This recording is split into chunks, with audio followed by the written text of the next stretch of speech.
అందరికీ హాయ్ అండి. Welcome back to my channel. ముఖ్యంగా ఈరోజు మన వీడియో వచ్చేసి ప్రతి మహిళ ఖాతాలో రూ. 1,500 ఆడబిడ్డ నిధి పథకం కింద అందజేస్తామని ఏపీ ప్రభుత్వం అయితే తెలియజేసిన విషయం అందరికీ తెలిసిందే అండి. ఎలక్షన్ హామీల్లో ఇదొకటి సూపర్ 6లో భాగంగా చెప్పారు. అయితే దీనికి సంబంధించి ఇదివరకు మనం ఒక వీడియో అయితే చేసుకున్నాము. అందులో చాలా క్లియర్‌గా అయితే ఎక్స్‌ప్లెయిన్ అయితే చేశానండి నేను.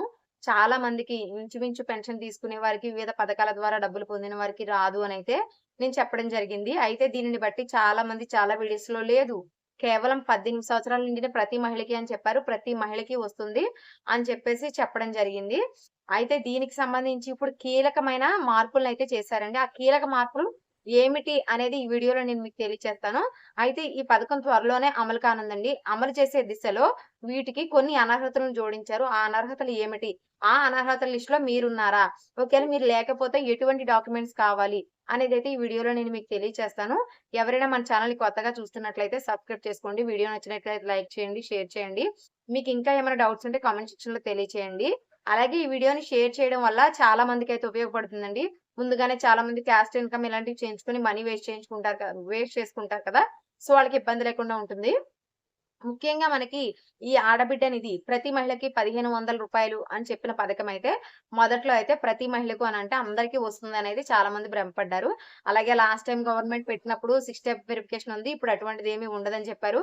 కానీ ఇప్పటి వరకు ఇచ్చిన 3 ఏడాదికి 3 ఉచిత గ్యాస్ సిలిండర్‌లో కూడా ఈ 6 స్టెప్ వెరిఫికేషన్ తీసుకొచ్చారు. అలాగే రేషన్ కార్డులో ఈ 6 స్టెప్ వెరిఫికేషన్ తీసుకొస్తున్నారు. మొన్న ఇచ్చిన తల్లికి వందనంలో కూడా ఈ 6 స్టెప్ వెరిఫికేషన్ అనేది ఉందండి. సో, అంటే గవర్నమెంట్ మీద బర్డెన్ ఎక్కువగా పడకుండా ఉండాలంటే 6 స్టెప్ వెరిఫికేషన్ అనేది కంపల్సరీ అయితే ఏ గవర్నమెంట్ అయినా సరే. లాస్ట్ టైమ్ చేసిన వైసీపీ గవర్నమెంట్ అయినా, ఇప్పుడు చేస్తున్న ఎన్‌డీఏ గవర్నమెంట్ అయినా ఏదైనా సరే ఈ 6 స్టెప్ వెరిఫికేషన్ కంపల్సరీ అయితే తీసుకుంటున్నారండి.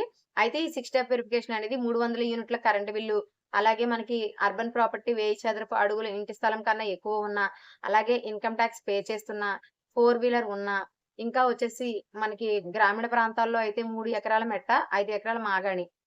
3 ఎకరాల మాగాణి, 5 ఎకరాల మెట్ట భూమి. దీనికన్నా ఎక్కువగా ఉన్న ఇలాంటి కారణాలు. అలాగే గవర్నమెంట్ ఉద్యోగం చేస్తున్న వారు ఎవరైనా ఉంటే గనక వాళ్ళకి ఈ పథకాలనేవి వర్తించవు అని చాలా క్లియర్‌గా 6 స్టెప్ వెరిఫికేషన్ ద్వారా చెప్పారండి. ఇప్పుడు ఇంకొక కొత్త బాంబ్ ఏంటంటే వేరే ఇతర పథకాలలో ఎక్కువ మొత్తంలో డబ్బు పొందిన వారు దీనికి అనర్హులు. అంటే అర్థం ఏమిటి?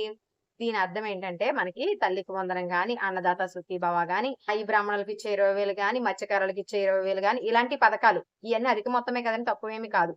సో, ఈ 15,000 యేసుకుంటే మనకెంతవుతుంది సంవత్సరానికి? 1,500 యేసుకుంటే మనకి ప్రతి ఆడబిడ్డకి 1,500 అన్నారు కదా! సో, ఎటువంటి పథకాలు రాని వారికి ఇదిస్తారు.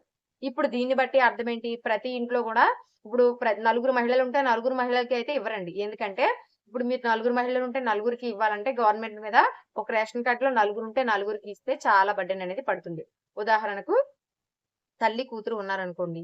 ఈ కూతురికి 1,500, తల్లికి 1,500 అంటే నెలకి 3,000 అవుతుంది. అంటే సంవత్సరానికి ఎంతవుతుంది? దగ్గర దగ్గరగా 12 3లు దగ్గర దగ్గరగా 36,000 అవుతుంది. సో, ఇలా ఇవ్వాలంటే గవర్నమెంట్‌కి చాలా బర్డెన్ అవుతుంది. అదే మనకి 1,500 చొప్పున ఒక మహిళకి ఇస్తే 15,000లో అయిపోతుంది. అలాగే చాలా మందికి తల్లికి వందనం డబ్బులు 15,000 చొప్పున పడ్డాయి కాబట్టి, ఈ డబ్బులనేవి రావు. సో, అధిక మొత్తంలో డబ్బు పొందినట్టే.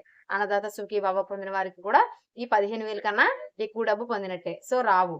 సో, ఈ పథకాలు ఏమీ పొందకుండా ఇప్పటి వరకు కనీసం పెన్షన్ కూడా తీసుకోకూడదండి. ఎందుకంటే పెన్షన్ తీసుకునే మహిళలు కూడా ఇందులో 40,000 అయితే లబ్ధి పొందుతున్నారు సంవత్సరానికి. లబ్ధేమీ పొందకుండా ఉన్న మహిళలకు అంటే ఇంచుమించుగా చదువయిపోయి గ్రాడ్యుయేషన్ పూర్తయిపోయి రెడీగా ఉన్నవారు, వర్క్ ఫ్రమ్ హోమ్‌కి అప్లై చేసిన వారు, అలాగే త్వరలో నిరుద్యోగ భృతికి అప్లై చేసే వారికి మీరు ఒక పని చేయండి. నిరుద్యోగ భృతికి మీరు అప్లై చేసే ఫలమైతే ఎట్టి పరిస్థితుల్లోని ఈ మహిళా శక్తి అదే చెప్పాను కదా! ఆడబిడ్డ నిధికి అప్లై చేయకండి. ఎందుకంటే మీకు నిరుద్యోగ భృతి అనేది నెలకి 3,000, ఆడబిడ్డ నిధి అనేది 1,500. ఇప్పుడు మీరు ఆడబిడ్డ నిధి తీసుకుంటే రేపు మీరు నిరుద్యోగ భృతికి అనర్హులవుతారు. ఎందుకంటే ఆడబిడ్డ నిధి ఎవరికిస్తారు?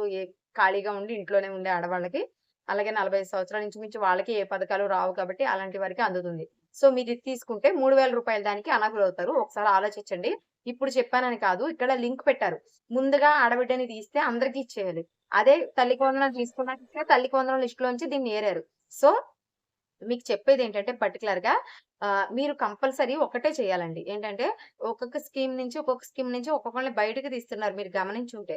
ఇప్పుడు తల్లికి వందనం తీసుకున్న వాళ్ళు ఆడబిడ్డ నిధిలో అనర్హులు అన్నారు. ఇప్పుడు ఆడబిడ్డ నిధి తీసుకునే వాళ్ళలో నిరుద్యోగ భృతిలో అనర్హులు అంటారు. అప్పుడు ఏమవుతుంది? మీరు ఆడబిడ్డ నిధి 1500 తీసుకుంటే నిరుద్యోగ భృతి 3000కు అనర్హులవుతారు.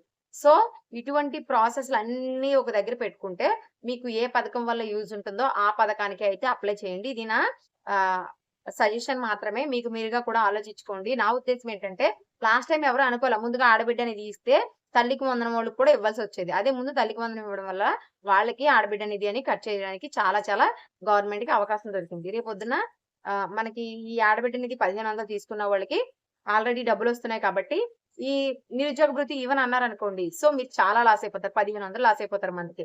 అంటే మీకు రావాల్సిన 60,000లో మీరు 30,000 మీ చేజేతుల సారీ మీకు రావాల్సిన 36,000లో మీరే మీ చేజేతుల 16,000 పోగొట్టుకున్న వారవుతారు. ఇది నా సజెషన్ మాత్రమే. మీకేమనిపిస్తుందో కామెంట్ సెక్షన్‌లో తెలియజేయండి. Thanks for watching. బై.